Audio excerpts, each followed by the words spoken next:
All right. It is officially college football playoff ranking bracket release Sunday here in the college football season. College championship week's over. We're going to recap all the games from this past weekend, this week. We'll talk a little bit about FCS playoffs while we get a chance. But well, first off, BJ, how are you this morning? This fine Sunday morning. Oh, pretty good, pretty good. How are you, my friend? We're we're we're here, so Yes. that's another great day. Time to do this thing and see who's going to have some upset feelings, I think, because the biggest thing to remember from today is that it's not going to matter who gets in. Anybody's going to be talking about for a while at least who got left out. Yeah. We'll talk a little bit about that here in a moment, but let's go ahead and start this thing in the FCS. I'm going to Alrighty. roll through the round of playoffs here. Second round action. Villanova beats Lehigh 14-7. Undefeated season over for the Lehigh, whatever they are. Mountain Hawks. Yeah, that would be it. That's what I said. No. Um, but a big win for Villanova. Look, this is a team that has faced a little bit of adversity this year. We've seen them kind of have what we consider a down year in the Philly area. A big win. They carry on to the quarterfinals, if I'm not mistaken, hmm next week. South Oh, Dakota, South Dakota, man. I bet Mercer would like to no contest this game. 47-0. South Dakota Coyotes dominate Mercer in the second round. That is a huge result going forward. It's not a surprising result. It's just a big result. I Again, was just at man, yeah. I a think team that should not have been here. That's what I was kind of waiting for. yeah. You look at a you probably thought that this would be a win for the Coyotes of South Dakota, but my goodness, it was just thoroughly a belt to ass type Yeah. of result. Tarleton beats North Dakota 31-13. Yes, BJ, I know what I skipped. Hold on. I know. Tarleton I'm beats North Dakota 31-13. I personally think Tarleton is a favorite. I mean, I find it hard to believe they aren't. They run the ball so well. They take care of the ball very well, and their yeah. defense has been smothering to a lot of teams. It's going to be interesting to watch, but now that we've got some big names out of here, hmm we're in an interesting spot. I wonder if I can find the like odds now that after the results of Hard to say. yesterday. Hard to say. SWAC championship. Prairie View A&M wins the SWAC, and we'll go play in the Celebration Bowl next week. That's awesome. That's just cool, man. Yeah, Good for them. good on them. I mean, I I can't actually remember got when to the last time they won the SWAC was. I'm gonna go find that for you while you talk. Yeah, I was just say I actually got to watch a little bit of this game a little bit yesterday afternoon. Because it was that, and I think there was one FBS game in Atlanta that was going on at the same time. So having something else to be in the second screen was where this one came in handy. And I mean, Jackson State, they had some chances late in the third quarter, early fourth after they cut it to a 2-point game, but Prairie View A&M was able to uh, get them stopped and hold on and win there at the end. So give credit to the Panthers of Prairie View A&M for taking down Jackson State pretty much on their Hmm. home turf, and they're going to get to play in Atlanta for the Celebration Bowl here in a couple weeks. In a day of historic conference championship victories yesterday, Prairie View takes their first home in 16 years, going Okay, back to 2009, last time they won the all right. SWAC. Going back to the playoffs real quick, Montana State beats Yale 21-13. Dude, Yale hung around in this one. I'm very Mm-hmm. surprised, but man, Fourth what quarter a surge of 13 points for Yale. what a year from them to be even close in this thing. They Yale and Harvard both came ready to go in this thing, and obviously Harvard had a little bit of a tougher draw. I think they had Villanova last week, um, but Yeah. nonetheless, fun to watch the two Ivy League schools come out and compete in this playoff run. Montana beat South Dakota State 50-29. This game started with a 95-yard touchdown pass from South Dakota State. Um, that was really all they did that kept them in this game. Montana really controlled from there on, and while they have already lost to Montana State, I gotta feel like Montana's gonna be back for revenge should they meet up. I don't believe Would we be in the can semis, get. yeah. Yeah, I was about to say I don't believe we can get Brawl of the Wild in the national title, but we can get it in the semifinal game, so that'll be exciting. Which would be awesome to get. I'll tell you what, though, the matchups for, um, We'll get there. We'll you get there. know, I was gonna look next week well, if we're I, talking I was about. gonna say there's one team that will be Yeah, tough to get through, yeah. but I think it is very likely that we could get a Brawl of the Wild. Stephen F. Austin beats Abilene Christian 41-34, a big win for SFA. This was really just a fun game to watch. I don't really have much else to add to that one. Yeah, I was just I tried to watch a little bit of it. It was back and forth. Abilene Christian was hanging around. They had a chance in the fourth quarter with the lead early on, and then SFA rolled, scoring, I believe, the last 10 unanswered, taking a 34-31 lead and ultimately ending up losing 41-34. Good season for ACU, but SFA has been a really solid team all year long, and they finished their season at home at least undefeated. Yeah. I don't think they're going to get another home game. All right. UC Davis last night takes down Rhode Island 47-26. A fun one that was for a little bit. Rhode Island took a lead, was up 20-11 at one point. And that was kind of where it Mhm. stopped. UC Davis got back in front and never looked back. Yeah. A big win, another one of those games where you think, again, Rhode Island solid, but there's just not, it's not a whole lot you could do. Some good teams that they've faced. And then, of Yeah. course, let's go ahead and talk about the elephant in the room. Illinois State comes back from down 14, 28-14, with under 3 minutes to go in this game at one point. Illinois State comes back, wins 29-28 on a good 2-point conversion after their final touchdown of the game to take down the number 1 Bison. Again, 29-28, the upset of the year at the FCS level. Yeah. The biggest thing was that Illinois State went in there and just, did North Dakota State's game plan better than NDSU did. That's legitimately what it was that helped them to pull off that late upset. It was not something that North Dakota State was able just to impose their will. This was a tight game all throughout. It looked like North Dakota State was going to hold on here, late in that game, but those late touchdowns that allowed Illinois State to ultimately, get the victory. Let me ask you, because I don't know if it was just something that there were some issues with the broadcast feed clock and what it was actually in the stadium. Um, you're not supposed to run the clock on a 2-point attempt, right? That's my understanding. Yeah. So, and if you watch that, or if you see the highlight of the 2-point conversion, there's like 5 seconds that run off of the clock, that take it from like a minute to 55 seconds. And not to say that North Dakota State got robbed or anything like that, because they had their chance, but you know, it's just one of those things. I hadn't seen that before, and NDSU might have, at least asked about that, because they're, especially on their own field. I've never seen the clock moving on a 2-point try before, and who knows what an extra play could have done for NDSU. Got to give credit where credit's due to the Redbirds. I mean, Illinois State went in there and like I said, you know, just handled their business and hung around more so than anybody gave them credit for, and so they pull off the huge upset. Yeah.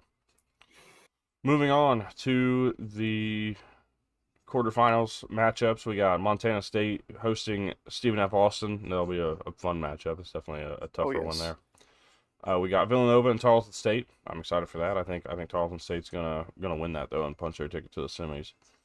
You got South Dakota at Montana. I mean, not just that. Sorry, not to mean and interrupt. I might try to go to that if I can, but also if you're Tarleton State and you win, you're going to be hosting all the way through until you potentially get to Nashville Yeah, because you're the highest ranked seed remaining on that side of the bracket. yeah. Um, South Dakota and Montana face off on next Saturday at 3:30. That'll be an interesting game. I think Montana's going to get it done. I really think that Mercer was about that talented.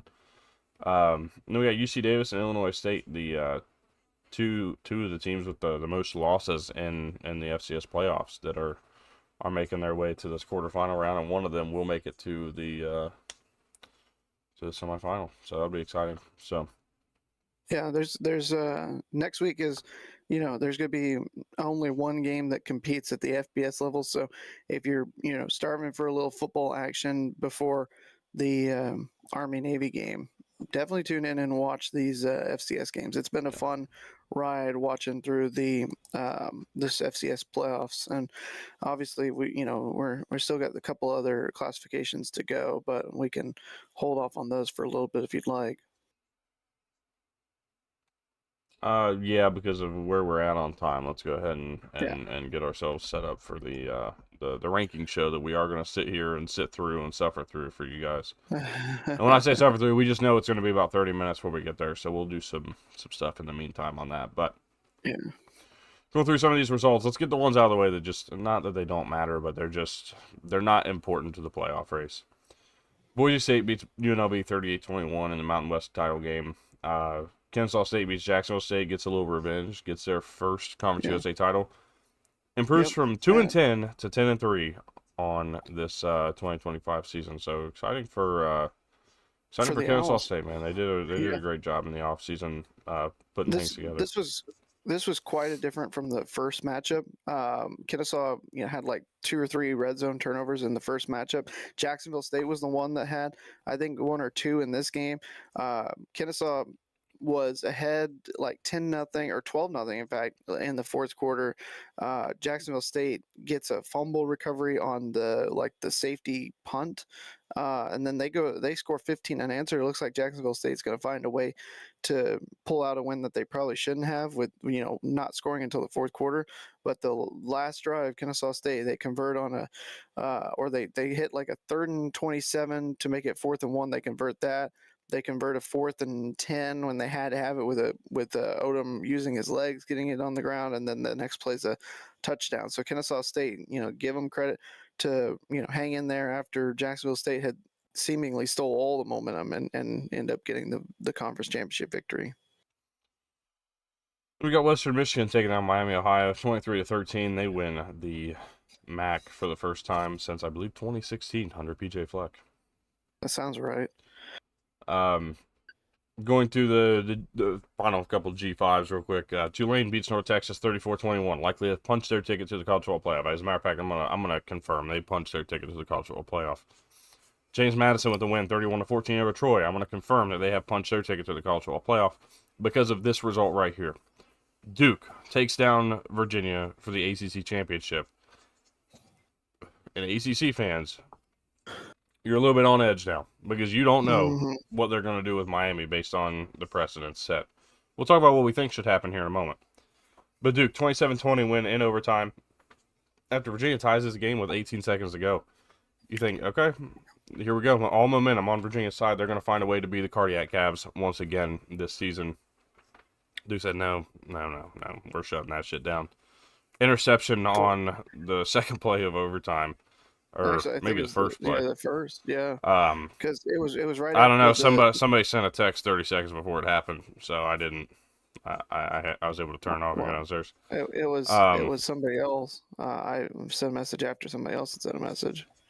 No, but I did. It's fine. It's fine. 27-20, Duke wins, takes down Virginia, wins the ACC, and panic mode sets in for the ACC. We'll explain that here in a minute because there's some things that are going to go on. But what a win for Duke! This is their first outright. This is their first ACC championship since 1989. This is a momentous occasion for Duke because not only have they put their eggs into the NIL basket. They went out and got some good players. They went out and got Darian Mensah. They went out and hung around with a lot of programs in terms of what they've been able to bring in and how they've been able to compete. And while they are 8-5, and this is not a bid for them in the playoff, and while they are 8-5, this team has played some really good football at times. They played poorly at others. I mean, they've been kind of the embodiment of the ACC this year. I mean, let's just call that what it is. I mean, that's if we look at the ACC as a whole, it has been a very up and down year for the conference as a whole, to where there's no better conference champion here in the ACC this year. Does that mean they are deserving of it? I mean, they went out and won it. They won it in the rules that were in place. That's all we can say. Yeah. I mean, we don't. Obviously, they went and won, so it's not like we can sit here and say, "Oh well, Duke didn't belong." Right. I don't know. And the crazy thing about this is that the fact that it even got to overtime in the first place, because if you're Duke, you're leading by 10 with like 5 minutes to go, or 5 or 6 minutes to go, and it just seems like an all but certainty. The fact that this game even got into overtime was maybe just kind of a an oh shit type of moment. We nearly fucked this all up. Give credit where credit's due. Manny Diaz keeping the offense out there. They had a 1st and goal at the 1, and it took until 4th and goal for them to finally get that touchdown. And added on the 15-yard roughing the passer penalty that put Virginia starting at their own, or not at their own 40, but at the Duke 40 instead of the 25, needing the touchdown to tie. They run the trick play, it gets intercepted, and that's all she wrote. But Duke was was more in control of this game than you would think if you just happen to be looking at the score and say, oh, 27-20 in overtime. I guess Duke found a way to pull off a shocking upset. No, this was a 10-point game. I think we were talking about it, like JMU's odds were like minus 4,000 at one point during the game, and then it got to be a little treacherous when Virginia ended up tying it and getting into overtime, and with 2 beautiful, short drives that they were able to move their way down the field. Cardiac Cavs nearly did it again. But No. like you said, got to give credit where credit's due, and Duke absolutely deserved to win the game the way they played, and they did. Yeah, And absolutely. I'll also tell you this, Tyler, from the perspective of looking at what has been posted on X, your conference is in trouble when you have a graphic ready that says, that Duke should be in with, all the stats that say why an 8-5 Duke team should be in over JMU and or Tulane. Because we'll include that 20-point loss. They lost to Tulane that they don't get head to head for. Yeah, 5 wins above 5 wins versus 500 or above teams. 7 P4 wins is more than the Sun Belt, Mountain West, and MAC combined. Oh wow! Well, it's only really one of those that you're fighting with. A ranked P4 win, conference champions, and then a top 10 QB. That has nothing to do with your schedule or your metrics. But not looking like it was a good night, because the fact that they had to have that graphic ready just shows you how big of a cluster it's been. There was I think it was Brett McMurphy had posted a tweet that said the ACC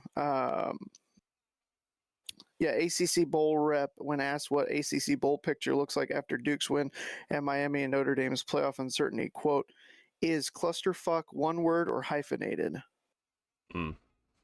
So interesting times over there. Yeah, it'll be interesting. What's not interesting, and what's really not even up for debate, Texas Tech and Georgia put some belt to ass. Yeah, 34-7 for Texas Tech over BYU. That's a big win for them. Taking care of business again. That was what I called it to be yesterday, or on Friday, a carbon copy of what we saw just a handful of weeks ago when these 2 teams played in Lubbock. I mean, it was the exact same game. Like, you ever wanted to see 2 teams replicate the same thing twice? We got it. The only difference was Texas Tech finished drives in this game versus not. And the big What difference a this time around, BYU struck first. They had a really good first series on offense. They, seemed like they were keeping Texas Tech out of sorts. And then all that kind of, spark and magic that went into that first drive, once Texas Tech got it figured out and, early in the second quarter got on the scoreboard, you felt the momentum just kind of, go in instantly in the other direction. yeah. What I learned yesterday and watching games, and this is just about Texas Tech for the moment, this team is going to compete with anybody. I've given them a lot of different things and kind of taken away from them in moments where I thought that they just haven't faced anybody with the kind of O-line or the kind of physicality that they need to. The problem is they are towering over the Big 12 at such a rate that I really didn't know until yesterday when I watched the way they're able to create pressure and the way some teams allowed pressure. This Texas Tech team is going to make a run. I already said that I thought they might get to the semifinals just based on matchups, depending on who they play. I'm starting to buy that even further. Like, I think this team might be a team that does contend legitimately for a national championship. Do I think they'll win it? Currently, no, but I need to see that bracket that we're going to get here in just a little bit. Yeah. To determine what I really think 40 minutes or so. Probably around that. Maybe 30 at most, at the least. All right. Let's take a look on the other side. Georgia beats Alabama 28-7. I know what everybody's saying. Oh, the precedent's already set. SMU lost their conference championship, and they still got in, and they were ranked. Yeah, but they didn't lose by 21. And I think that is right there the point to which we need to make. They didn't lose by 21. They didn't struggle their way through a game against Auburn, who has no head coach. Their best win in the last month and a half, going all the way back to October 25th, their best win in that time is against an LSU team who did not have a head coach, and that was week 1 without a head coach. They have not played good football. They have not been a college football playoff team. Very, very surprised that for all the people who never want Alabama to be in any of these things, they are now the ones clamoring for Alabama to be a part of this college football playoff. Why? I think there's an answer that's out there. I think there's an answer that's out there for why Miami is being pushed so hard for the playoff. It's because the team that's going to be ahead of both of them, I'm calling that now, they're going to be ahead of both these teams, in Notre Dame, is better than either of these two teams will be in this playoff and have the best shot to make a national championship run. And I think there's a lot of people that don't want to see Notre Dame get it done. I think there's a lot of people who are pushing for this Alabama-Notre Dame thing from a specific network that maybe broadcasts those games. Yeah, more because they know that they're facing down the barrel of another team that they are not affiliated with, potentially going and winning a national championship, whether that be Indiana, whether Ohio State makes another run, which is not unlikely, whether or not Notre Dame comes in and makes a deep run in the playoff. It's possible that we see yet again another team not affiliated with ESPN make a run, and I think they want to lessen those odds. That's why the push is there. Maybe I'm overreading it, but in the reality, I mean, that's possible. Let's talk Georgia for just a minute. Stat of the day, which has really nothing to do with anything because, well, we knew Alabama couldn't run the ball. -3 rushing yards on the day yesterday. Yeah. I mean, that is even hearing that is still baffling to me. This Alabama team at the line of scrimmage just doesn't move things the way they need to move it. And when the passing game is disrupted the way that Ty Simpson was yesterday, you have to find a way to kind of offset things. And they couldn't do it. Daniel Hill couldn't get it done. Nobody they put in at running back could get it done. This was really, for all intents and purposes, a dominant effort from Georgia. Creating turnovers, creating one turnover, but slowing down the run game, controlling time of possession. 7 penalties for 80 yards for Georgia compared to 1 penalty for 5 yards for Alabama, and they still just dominate this game. And So a Yeah. couple things that I would like to highlight. I came away thoroughly impressed with. I mean, not to say that if you've been watching Georgia ever since that, I want to say going back to the after the Ole Miss game. I mean, even in there was some troubles defensively in that game, but I think I credit that more to Ole Miss and how good their offense has been.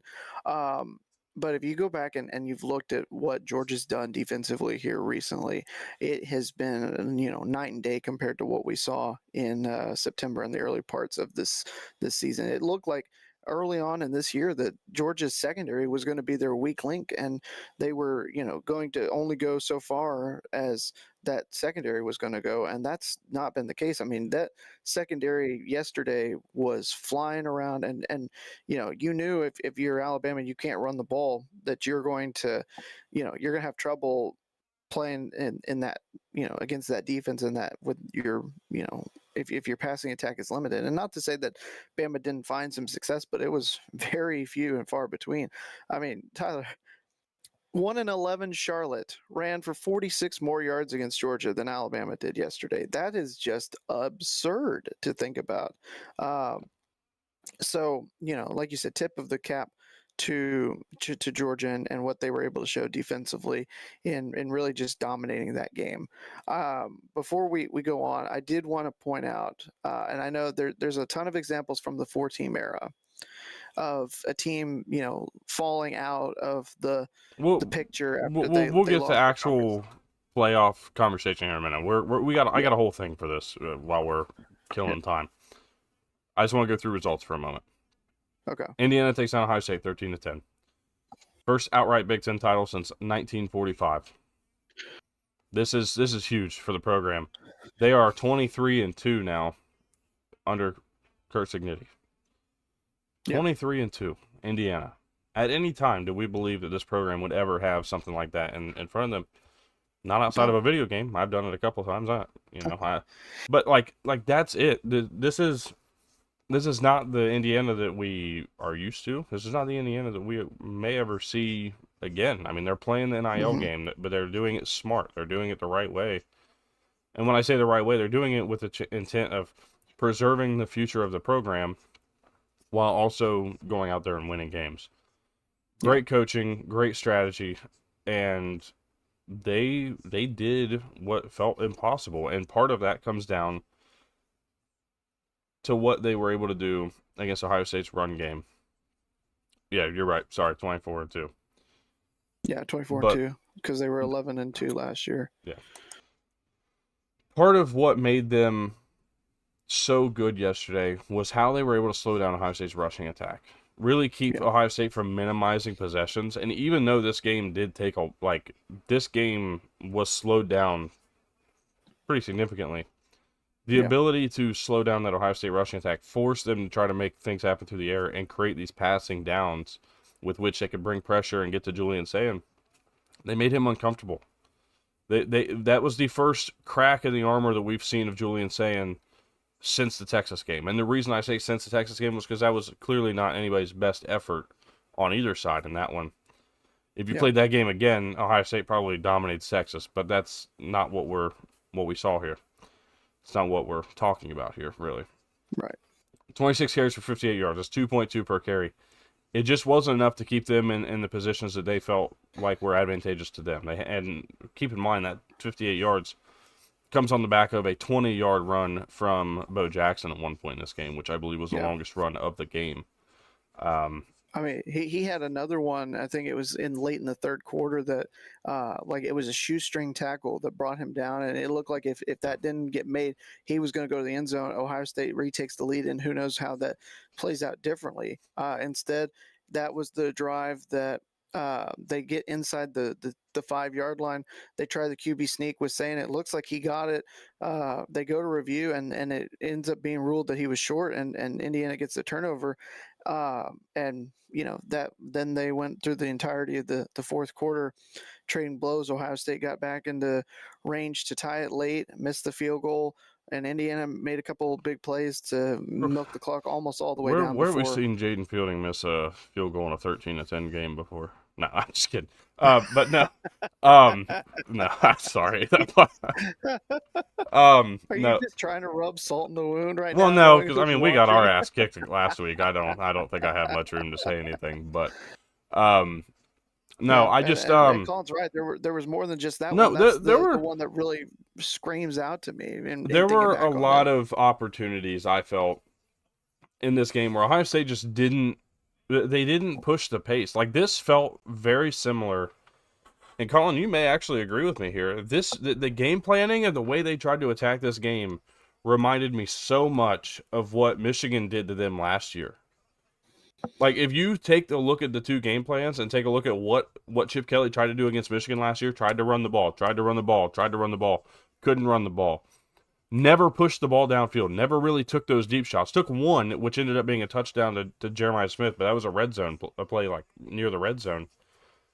That felt very similar here yesterday to what we saw. And Indiana keyed on that, figured that out early, and then brought pressure. And as soon as they brought pressure, Julian Sayin just wasn't ready for that. Wasn't capable of making the right adjustments to get them in position. I'm just very, very surprised at the way the game plan laid out. But Indiana played a hell of a game. I mean, this is all on Indiana going and taking this thing, going and winning Yeah, this game, proving they will have what I believe, and I could be wrong here, but I believe this will be the first ever #1 ranking for Indiana. yeah. This for sure first ever #1 AP ranking that Well, then has it's their already been first. confirmed because It'll the be their first CFP ranking. It'll be their first #1 yeah ranking, and they will carry that into the college football playoff for the yeah second year in a row as playoff team. But they will carry it uh in. That's just it's also incredible, man. It's such a fun story. It's fun yeah to watch. I don't love to see it as a fan of another Big Ten team, but I'd love to see it in the sense we got new blood, right? We've got a team who is not particular a team that's really built very similar, if not even maybe a little worse in terms of rate like recruiting ratings and stuff like that than Michigan has been over the last 5 years. And I yeah would say worse because they don't have really any 4 or 5 stars.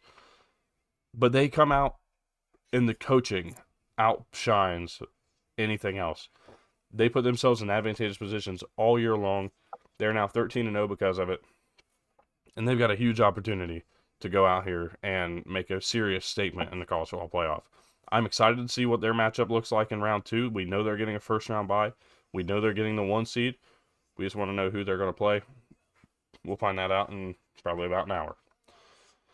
yeah. I Hopefully was not. very impressed and Jeez. can I mean just to let's just say this because I think it we could talk about all of this and in the context of this era and whatnot, but the fact that we're talking about Indiana beating Ohio State in football, that hadn't been done since 1988. Neither Yeah. one of us were alive. YouTube wasn't a thing. We weren't even a glimmer of a speck in our mother's eyes the last time this happened.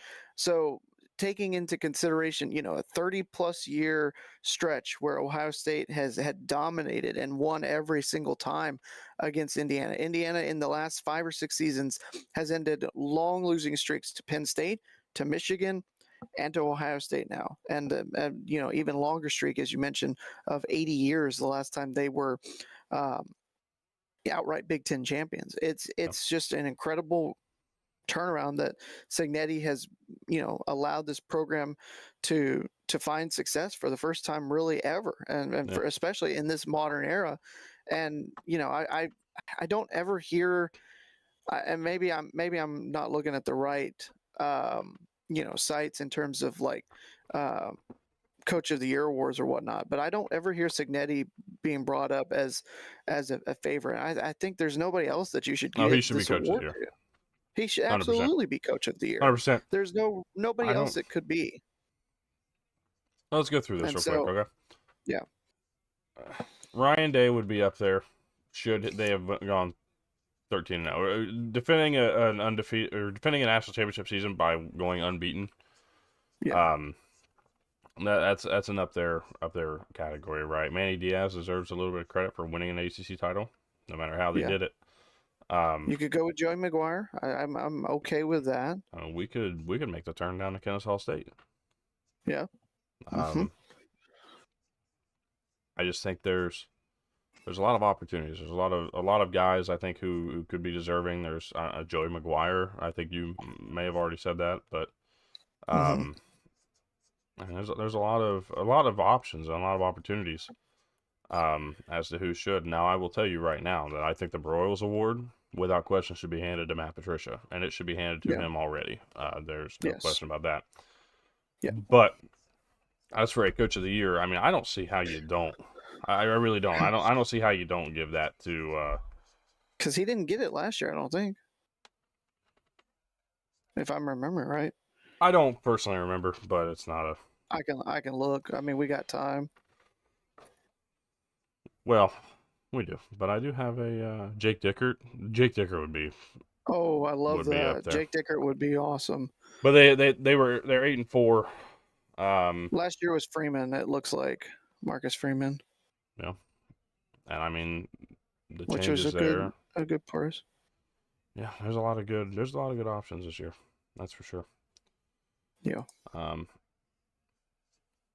but right. Signetti did get AP Coach of the Year last year, but the Bryant Award, the Bear Bryant Award was given to Freeman.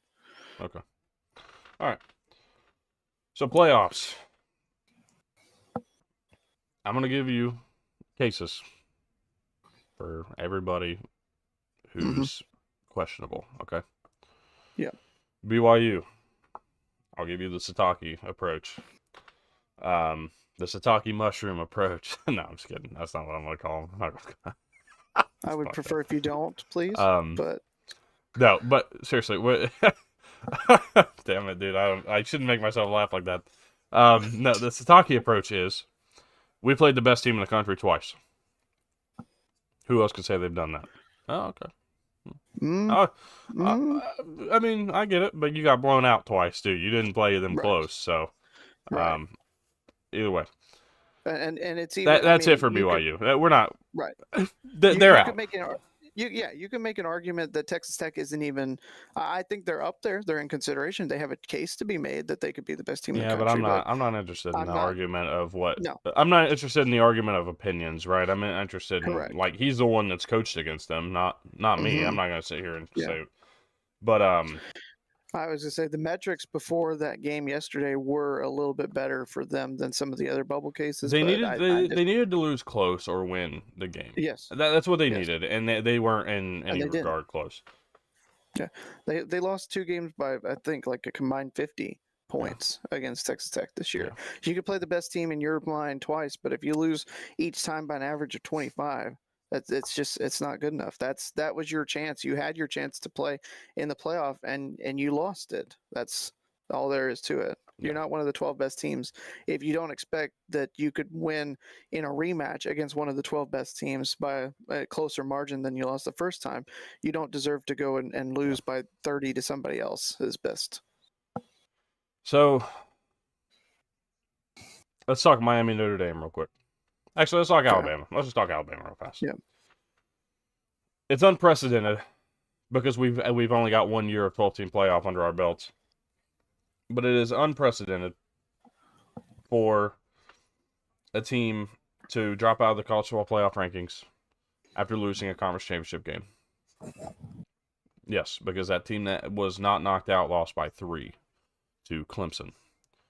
Yeah. On a walk-off, like 57-yard field goal, if I'm remembering correctly. Now, understand, a lot of people were clamoring for Alabama. A lot of people were clamoring for South Carolina to get into the college football playoff above SMU, who lost that conference championship game to a team that was ranked below them. Yes. So knowing that, understanding that put Clemson in at number 12, by the way, in the college football playoff rankings. Let's not forget that was their number. Yes. So, in that regard, a lot of people wanted SMU out. So now we sit here, a lot of Alabama fans wanted SMU out. Well, look at the shoe now being on the other foot. Look at Alabama now being the team that got, rather than losing by 3 in their conference title game, they got their ass kicked in their conference championship game. Mm-hmm. And they expect that they should still be in the college football playoff rankings. Why? What reason do you truly give me to be in there? Oh, well, we got 4 wins versus the top 25 teams. Yeah, that last one came over a month and a half ago. And there are 2 of those teams that aren't even ranked anymore, Yes. Tyler. Yes. If But you're that's looking at even beside the point. Those ranked wins came a month and a half ago. You have not played anybody worth anything, and you've still you played Oklahoma, and you lost that game, by the way. And you lost to Georgia too. Yeah, but we're not. And, I'm talking regular season, right? From October 25th, that South Carolina game that they struggled their way through and barely won, all the way through to the current day. You struggled through South Carolina. You struggled through, you beat LSU pretty comfortably. Like, there was never a question about it, but you didn't really play well. You just beat a team that was, again, week 1 without their head coach. You almost blew a 17-point lead to Auburn, and then who was your game? Eastern Illinois? Are those your 4 games in that time since? Yeah. I mean, that's just, there's nothing to be said there, you know, like that this team did not prove their worth to anybody. I would be surprised if they're ranked today in the college football playoff rankings, just based on the fact that they did not compete. Especially when there's 2 teams that are so close that everybody's comparing the 2 of them who already played. And here is where we get to this Miami and Notre Dame debate. Notre Dame is 10-2. Miami is 10-2. Same record. Well, did they play each other? Funny you should ask. Yes. Week 1, Miami wins 27-24 in Miami. Here are some factors we should keep in mind for this game, or from this game. 1, Miami did win. Plain and simple. The scoreboard speaks for itself. If you're on the Notre Dame side of this, and I'm not particularly on either side, I'm just on the side of, look, the committee's already done this 5 weeks in a row. There's no need to change your mind now. Notre Dame has lost 2 games by a combined 4 points. One of those games being to the Miami by 3. They lost by 1 to Texas A&M because of a botched extra point attempt. Yes. When you look at those things, when you look at those numbers versus what Notre Dame's done since, unfortunately, their schedule, when this schedule was made, it set up like it was going to have some weight to it. You ended up only playing USC afterwards, but you beat USC and you beat them comfortably. You beat everybody comfortably. There were never a question mark game on the schedule. CJ Carr played better, and if you look at the actual metrics that are used with 2 teams who played very similar schedules the whole way through, Notre Dame played it better. Notre Dame played better football. The eye test shows it. The metrics show it. But the head-to-head looms large, right? Looms over the head. It has to matter at some point to a lot of people. How much does a week 1 game mean versus a week 14 game mean? I mean, seriously, like, let's take that into account. How much does week 1 show you about a team versus how much week 14 shows you about a team? How much does week 8 show you about a team? How much do we learn about Notre Dame from USC as we get down through the season and see how they've improved through the year versus maybe that week 9 game against SMU that Miami played that they lost, or that week 5 game against Louisville that they lost? Notre Dame has better losses, has a better strength of schedule, has a better strength of record, has put themselves in position to win every other game, and they have done it without it being close, and they've played better football. Notre Dame is a legitimate national championship contender. That's personal opinion, but I think there's a lot of people who may agree with that sentiment. I don't know that Miami can say the same for themselves. To me, you've been putting Notre Dame ahead of Miami by 8 spots or less this entire time, at the same record the entire time. What would be different today? Peer pressure? The idea that you need to get an ACC team into the college football playoff? You don't, by the way. Guess what? The new playoff was created so that you had to earn your way there. You had to earn your way there. You didn't get a free pass. You didn't get a handout. This right here, to me, you can call, as the crying shit up on ESPN saying, the head-to-head matters, but that was week 1. versus right now, and you cannot tell me that Notre Dame's not playing better football. That's just, that is an unbiased opinion. I am one of the biggest Notre Dame haters in this world. On top of a team in Columbus, I hate Notre Dame almost as much. Maybe a little less because that rivalry is kind of dead now and doesn't really exist. My order goes Ohio State, Michigan State, Notre Dame. So the point remains, like, to me, I don't like Notre Dame. I don't want Notre Dame to win a championship no more than I want Ohio State. Watching Ohio State and Notre Dame play in a national championship last year was absolutely ridiculous. I would have rather stuck toothpicks under my toenails and kicked walls for 3 hours straight versus what I had to watch last year. So I'm telling you this as somebody who does not like Notre Dame, that I think they deserve the college football playoff spot over Miami. Plain and simple. Now, Duke's argument? No. You're not even getting my time. You are not getting my time. You lost 5 games, and you lost to one of the teams ranked ahead of you. You don't belong there. You lost to... Actually, well, you would have lost to... Whatever. You lost to multiple teams ranked ahead of you. But the point being, you lost to Tulane. You don't have head-to-head there. You don't have a stat that matches up to what JMU did this year. You don't have a stat that matches up to it, to what that defense was able to do this year. You don't have a stat that matches up to who they were able to do. You're 8-5. And while, yes, I do subscribe to a sentiment that you are not what your record says you are, you're not always what your record says you are. This one, I'm pretty confident this Duke team is very inconsistent, and they would go in and they would get destroyed in a college football playoff matchup against anybody that's not maybe JMU or Tulane, because those games were close and oh my goodness. I just saw something that I can't. Can you at least send it to me or something? You'll hear about it. Okay. You'll hear about it. Well, let me look at it from a different perspective. I want to go back to something you said, I think, about Alabama. All right. Oh, great. The notion of conference, you can't punish a team for losing conference championship and knocking them out of the field. Yes, you absolutely can. Like you said, I already said that. Yeah.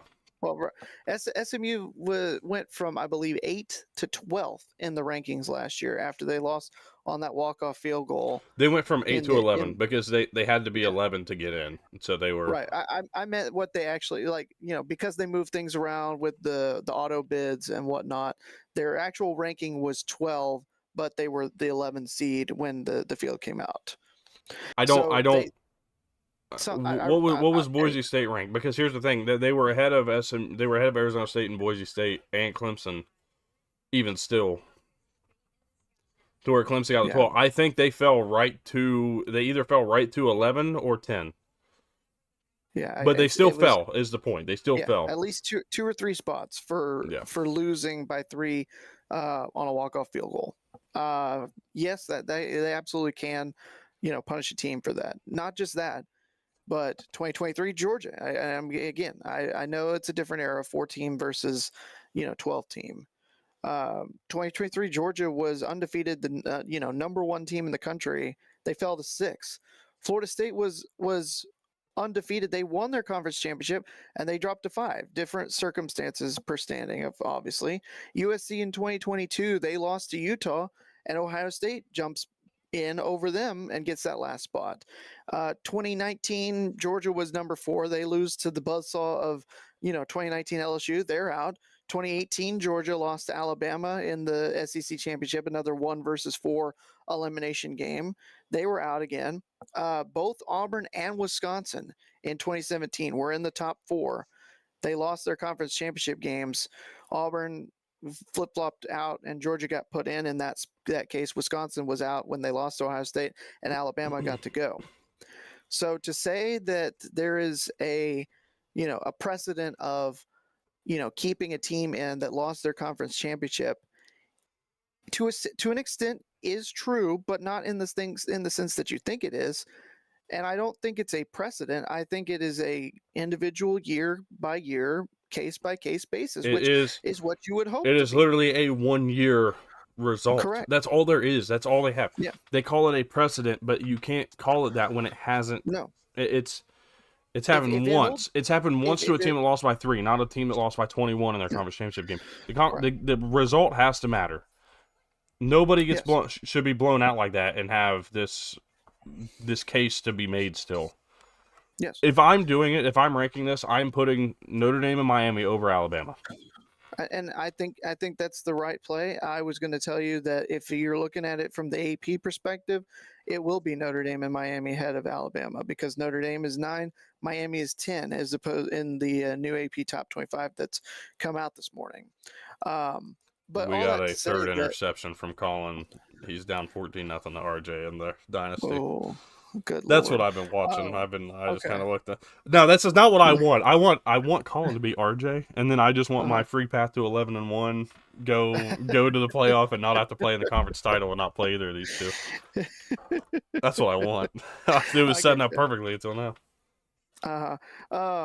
So all that to say that when you look at it from that perspective, Oh boy, and rage quit his you, stream. when I think ultimately, I think we should be looking at Notre Dame safely in, and I think we should be talking about Miami and Alabama, and the idea of Miami being left out is not because the ACC or Miami getting in is not because the ACC deserves a spot, because they don't. I mean, let's just face it. If the ACC misses out, they've got nobody but their tiebreakers to blame, and that's all there is to it. But I think the ultimate question of Miami versus Alabama is that you're you're not punishing team for playing an extra conference championship. It's the same argument as to why Texas shouldn't be in. It's not just the playing Ohio State. It's playing Florida. It's nearly losing to Mississippi State and Kentucky. For Alabama, it's not because you lost to Georgia. It's because you nearly lost to Auburn, who didn't have a coach. You didn't play well against South Carolina, who was not good. You lost to Oklahoma. You struggled your way through in the game against LSU. That was not impressive at all in The that problem one. is that Georgia win now kind of like when you have two teams that beat each other, Yeah, like one win, they split a series 1-1 on the year. right. It kind of cancels out. Like it really does almost look like that result never happened. The Yeah, original one, the Alabama's yeah. win back in September. It's like, okay, well they won, It, yeah, but but it's a they complete. got. I mean, they got destroyed here, and that game was at least relatively close. Like Yeah, this and is just everybody expected that, or there was more expectation that this game yesterday between Georgia and Bama was going to be close, and so it's the same argument with Notre Dame Miami. Yes, we probably think Notre Dame would win a rematch if they were to play right now, but it's we expected that Georgia would win a rematch the way they finished out that second half against Alabama, but there was that head-to-head result that was pesky until yesterday in that case, and now that no longer is as applicable. So I'm very intrigued to see what's going to end up happening. I think ultimately, I think you're right. I I'm I think so. I think it should be Notre Dame, Miami getting in, and they'll probably flip flop it where Miami, because the head to head will be at 9 and Notre Dame will be at 10. And if that's the case, which is perfectly fine by me, but what I think they're going to still try to find a way for Alabama to get in, just because they don't necessarily, I think, want to deal with the fallout that will inevitably look. be argued If about that if with that's what if that's how they're picking is because they don't want to deal with the fallout, then there should never be a committee there again. should not be a committee. Exactly. I'm right there I with mean you. that's just the bottom line. So Yeah. we'll figure that out. But Yeah. let's It take a just look depends here. on how much they want to penalize a team for conference championship game versus, just your regular 12 game regular season. Yeah. Let's take a look here while we wait on that. I was there. Are we getting the team right now? Are we getting the field right now? Here we go. Number 1 is Indiana. There it is. Okay, we're getting it right now. Good timing. Yeah. 23 minutes. We thought Moving it'd be right right there. along. I was to say that is for sure, I think, a sight for sore eyes. So Indiana, first ever number 1 college football playoff, AP ranking. Everything's coming up. Hoosiers. Now the next question is, how far does Ohio State drop? I think 4. 14. I think 4. That's as far as they're going to go. Number 2 has got to be Georgia. Yep. Number 3 has got to be Tech. So. That conference champion moniker has to matter when you're already that close, right? That's what I think. Too. That's how I believe it should look. Oh. Are you kidding me? Oh my goodness. They don't want to set up a rematch in the semis. They'd rather have it be in the championship. That's unbelievable, man. That's going to mean Georgia's going to be the 3rd seed, and Tech's going to be 4. That's going to be a hell of a semifinal. Well, but here we go. This is that precedent. No punishment for losing a conference title game, other than you just don't get the 1. Well, but also think about this: they only lost by 3. I don't. But the point. I agree. I agree. The name has to matter when they're already that close. Right. The conference champ has to matter. That part has to mean something. Yeah. But this might be something being set, a tone being set about Alabama. Mm-hmm. Different circumstances, but just keep that in mind as we go through this thing. I'm fully on board with thinking that way too. I'm not mad that they get a bye. They belong as the bye. They belong as but they belong as the 4. They don't deserve the 2. Georgia is 3. As expected, Texas Tech will be the final bye. It has to be. There will be no excuses if it's not. Yeah. Well, and here's the thing. You look at it, if you're the perspective of Georgia, you're looking at, you're getting likely, and again, something could change, but based on last week's rankings, you're talking about a potential rematch with Ole Miss or getting Tulane in the quarterfinals, as opposed to, having to go through either Texas A&M and or Notre Dame or Bama or Miami, whoever ends up in that 10 spot, if you were the 2 seed. So that's, I think, maybe a little bit more of a favorable draw for Georgia, as opposed to, for Ohio State in that 2 spot. I think both those teams would be favored against whoever comes out of the first round matchups. But Tech, number 4. But we'll find out the matchups here in just a moment. And that's I don't have a problem as much with the order, because those are the 4 best, teams, and maybe not in that order, but I'm okay with it for the time being. I agree that conference champs shouldn't just get the auto. Oh my God. Do what I think. I just saw something potato weird. Wi-Fi in Lubbock. Yeah, but again, just being a conference champ when you're already that close and have the same record, has to carry a little weight. Yeah. And the idea that it doesn't here is interesting to me. For sure. Yeah, I don't agree that Boise State and Arizona State got buys last year. No. But these 3 teams have been 3 of the best all year long. They're 3 12-1 teams, or 2 12-1 teams with Ohio State. Oregon gets 5. Yeah, which is not surprising. Winner of the 5-12, likely going to be JMU at 12. Winner of that game is going to go play Texas Tech. So that's it's a blessing matchup for Texas Tech, man, because Oregon's not a team that I think they're going to have trouble with. The amount of pressure that some teams have gotten on Dante Moore this year, I just don't see why Texas Tech wouldn't be able to match that up. Yeah.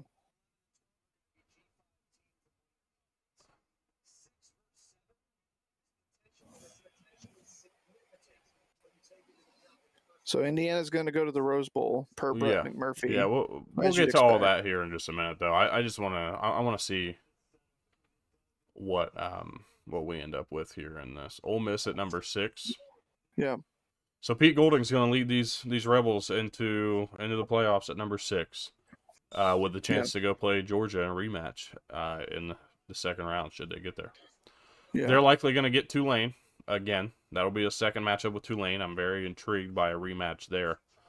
But there's no way they put JMU ahead of Tulane just for this matchup, or so this doesn't happen. Yeah, I don't think so either.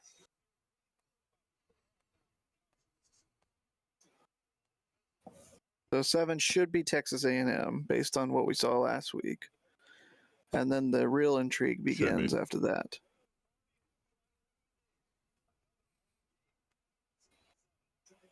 There it is, A&M 7. Yep. Mm-hmm. Winner of 7-10 will play Ohio State. I'm excited to see who 10's going to be. I think that's going to be...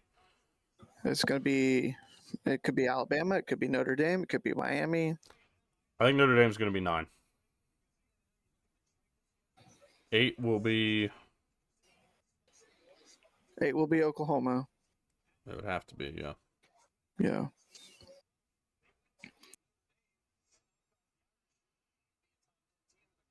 James Franklin, Virginia Tech are hiring former head coach Brent Pry as their defensive coordinator. Hey, I figured that was coming. Reuniting from the Penn State days. Oklahoma at 8. There it is. Mm-hmm. So I think we're getting Oklahoma and Notre Dame, which would be an amazing first round game. That's a good game. I don't know that I agree with that, but it could be. Oklahoma's run defense is going to be the interesting part of that matchup. Should that be what we get? If that's the matchup, yeah.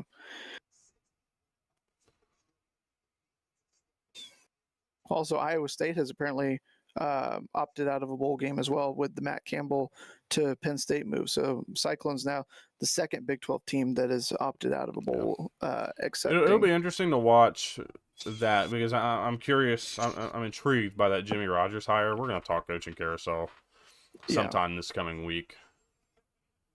All right, now here we go with the resume comparison before we get the last 4 spots. To me, there's no question. To me, there is zero question as to who I would put in first here. They keep throwing it. Miami beat Notre Dame, but it's August 31st. It is December 7th right now. Number 9, give me Notre Dame. Who's number 9? Oh my God! Alabama? No way! Oh my gosh! So that means that either Notre Dame's going to be left out because of the head-to-head, or Miami's going to be left out with the head-to-head. I mean, we're talking about potentially 2 rematches now. I cannot agree with that at all. They didn't get punished at all for a 21-point conference championship loss. I cannot agree with that at all, man. I told you losing the conference championship wasn't going to matter after Ohio State. I know. I thought they'd at least move them down to 10, though. Man. Like, it's absolutely absurd. I hope Oklahoma does it to them again and knocks them out because that's absolutely ridiculous. I mean, they've got good metrics, but at the same time, this has not been a playoff team here over the last 6 weeks. Number 10. And it's going to be... You might be a little ahead, so just bear with that. Oh, they're still talking, so we haven't got it but yet. I'm just letting you know you might be. Okay.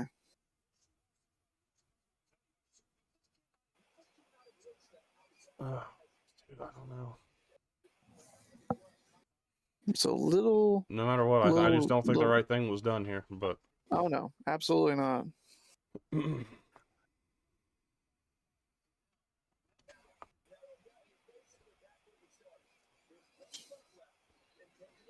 All right.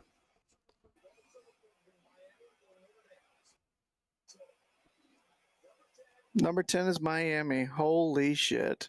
You can't just reverse course after weeks all season of long. Doing it differently. That's unbelievable. You can't just reverse course after weeks of doing it wrong, of doing it differently. I mean, this is 2014 all over again, Tyler. This is 2014 all over again in that TCU, despite having the head-to-head loss to Baylor, was ahead of them in the rankings. They looked like they were the better team, and then at the end is when it seemed to matter. I mean, yes, it did matter at the time, but it should have been applied from the very beginning, and they did it wrong again intentionally. But the fact that Alabama is in over Notre Dame is ridiculous. Yeah, I And can't. they saved the ACC. They saved the ACC Yep. when they didn't deserve to be saved.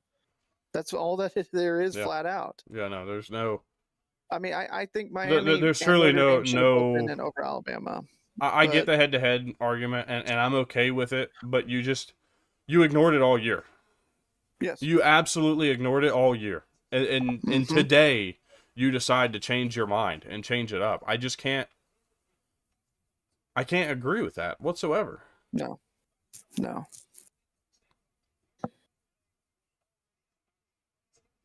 I think what, Ignore like you head to said, head all year long, and then not. uh-huh.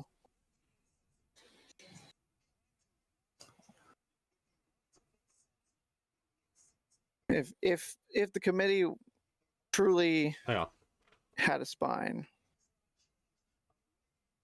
Notre Dame would be 12, but that would be punishing JMU for no reason.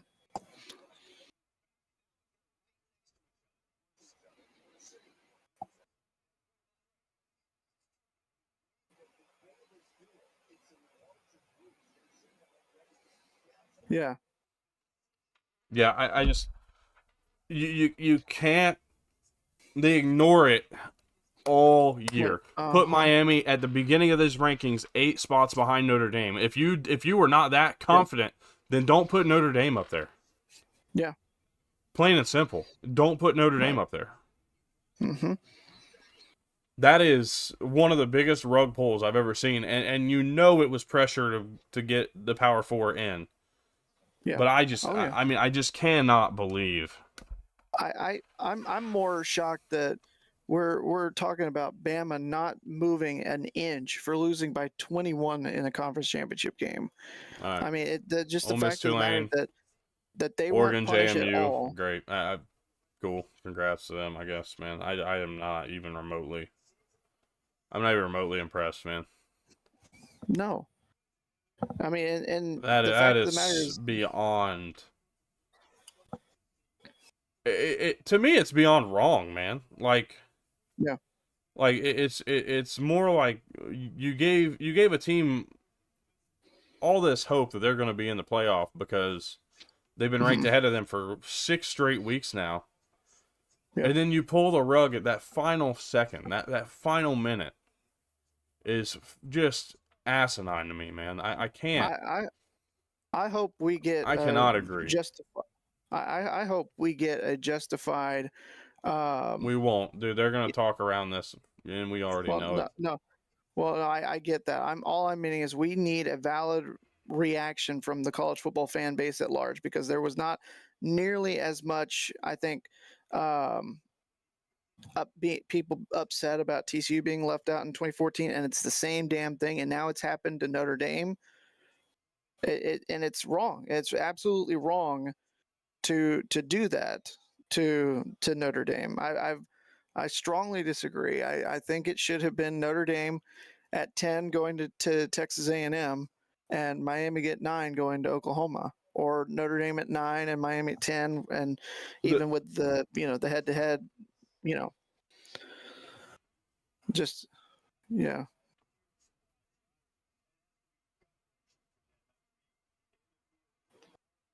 And then BYU should be the second team out, but it's just ridiculous. Yep. yeah, I can't quite get behind it. First team out's Notre Dame, I second out's BYU. Great, I can't cool. get that behind it either, man. They've absolutely, I think, got this all fucked up. It's not Absolutely even that. messed it all up. I find it to be extremely disrespectful. It is. That's how I find it. It absolutely is.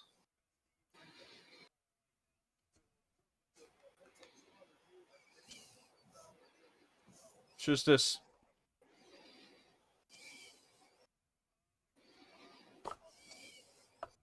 You know,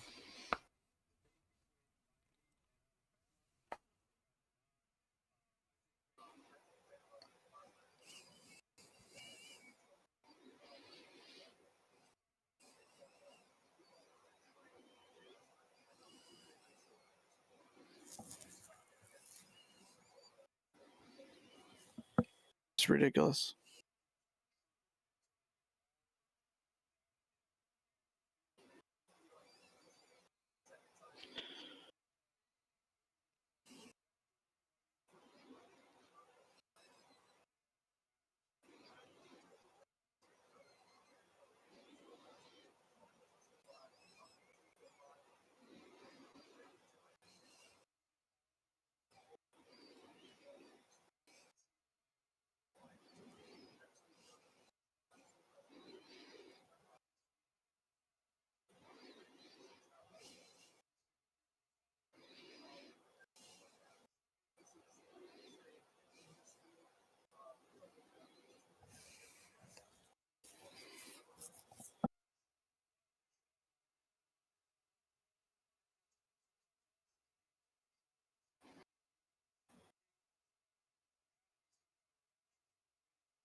just not much you can say at this point. I was trying to listen.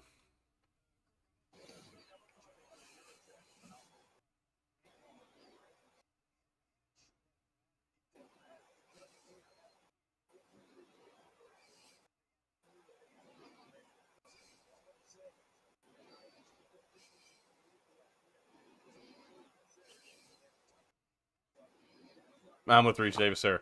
The protocol does not say that you can't consider head-to-head prior to them being right next to each other. This should have been considered all along. That's all I've been saying this whole time, is if you're not going to consider it for 5 weeks leading up to, don't consider it now. Don't start the bullshit now. It is a terrible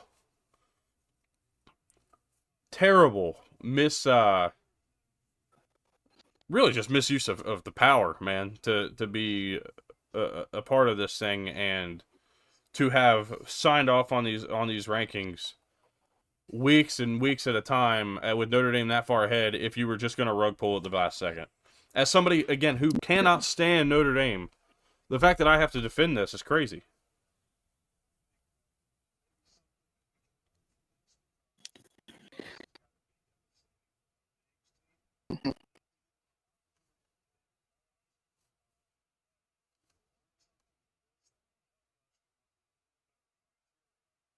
Thank you, Coach Saban.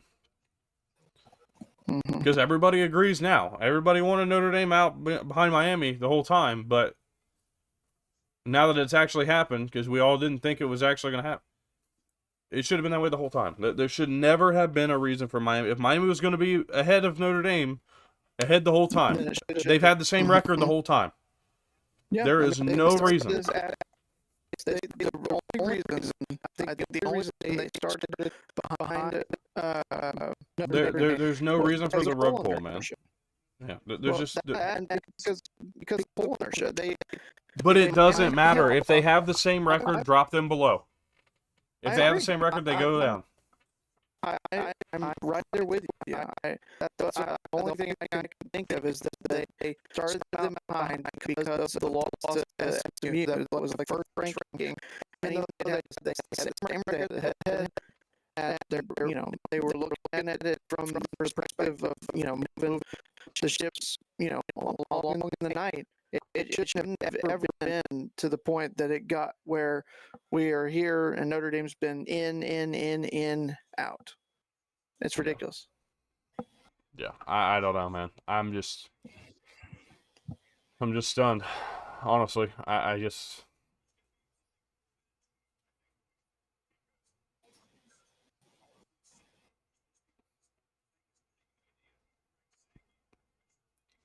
You just can't consider this to be right. No. You just can't. I don't know. I don't know. It's unbelievable. We'll react to everything that bowl season is going to bring to us tomorrow. I'll do a video tomorrow talking about that. We'll recap the coaching carousel at this point, some of the hires, some of the moves that have been made, catch up on all that stuff, and yeah, man, I am unfortunately very, very disappointed in a sport that I love today. That's a shame. It's not gonna stop me from tuning in, but damn, that's a shame. Yeah. So with that said, guys, appreciate you all tuning in here on this this Sunday morning, early afternoon. We'll be back again tomorrow. Again, talking coaching carousel, upcoming bowl matchups, and even a prediction of the college football playoff here at some point this week as well. So appreciate you guys. Have a great rest of your day. We'll see you tomorrow.